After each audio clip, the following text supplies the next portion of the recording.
अरविंद त्रिवेदी, इस नाम से आप भले ही अच्छी तरह से वाकिफ ना हो, लेकिन इनके निभाए रावण के किरदार को आप बहुत अच्छी तरह से जानते होंगे। कोरोना वायरस के चलते जब सरकार को मजबूरी में सारे देश में लॉकडाउन लगाना पड़ा, तो दूरदर्शन पर भी 33 साल बाद फिर से रामायण का प्रसारण करने का फैसला किया गया। रामायण जब दूरदर्शन पर फिर से आई तो एक बार फिर से टीआरपी के सभी रिकॉर्ड्स टूट गए। देश भर में रामायण और इसके कलाकारों की चर्चा फिर से होने लगी और लोगों को रामायण में रावण का किरदार निभाने वाला ये कलाकार भी याद आया, जिसकी बराबरी अभी तक टीवी की दुनिया का कोई और रावण नहीं कर पाया। इनका नाम है अरविंद त्रिवेदी और आज हम आपको रामायण में इनके रावण बनने का दिलचस्प किस्सा बताएंगे।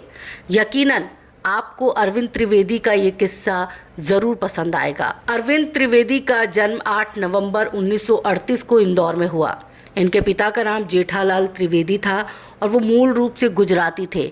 इनके भाई उपेंद्र त्रिवेदी भी इन्हीं की तरह एक एक्टर हैं और इन्होंने कई हिंदी और गुजराती फिल्मों में काम किया है। साथ ही रंगमंच की दुनिया से भी उपेंद्र त्रिवेदी जुड़े रहे हैं।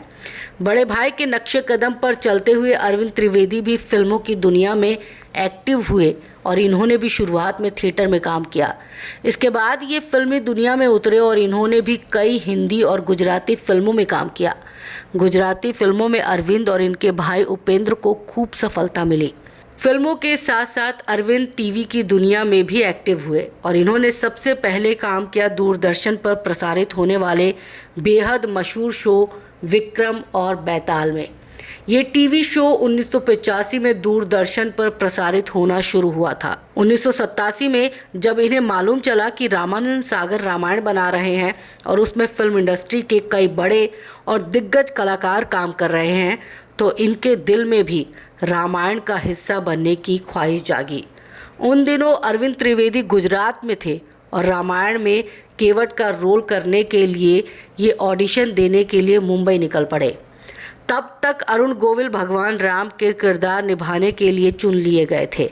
अरुण गोविल ने रामानंद सागर को रावण के किरदार के लिए अमरीश पुरी का नाम सुझाया। रामानंद सागर भी अमरीश पुरी को ही रावण के रोल के लिए कास्ट करना चाहते थे, लेकिन अमरीश पुरी ने ये रोल करने से इनकार कर दिया। अमरीश पुरी के इनकार करने की दो वजहें थी। पहली ये कि अमरीश पुरी उन दिनों विलन के तौर पर सफल होना शुरू हुए थे, जबकि वो दौर टीवी के लिए एक नया दौर था।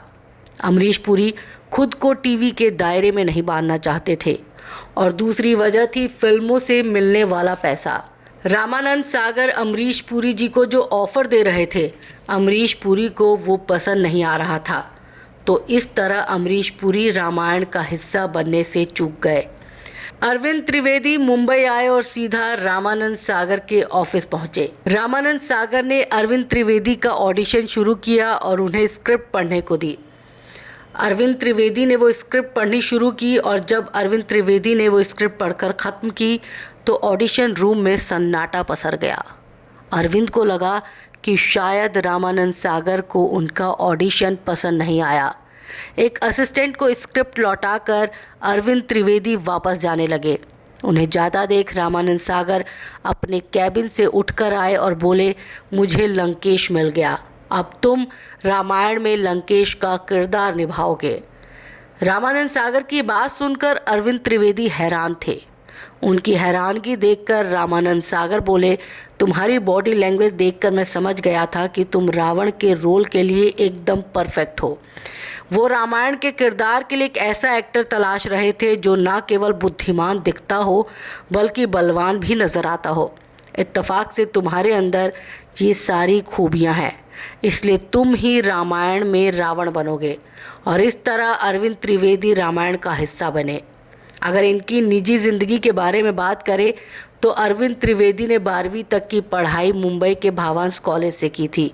4 जून 1966 को इनकी शादी हो गई। इनकी पत्नी का नाम नलिनी है और इनकी 3 बेटियां हुईं। अपने एक्टिंग करियर में अरविंद जी ने 300 से भी ज़्यादा हिंदी और गुजराती फिल्मों में काम किया।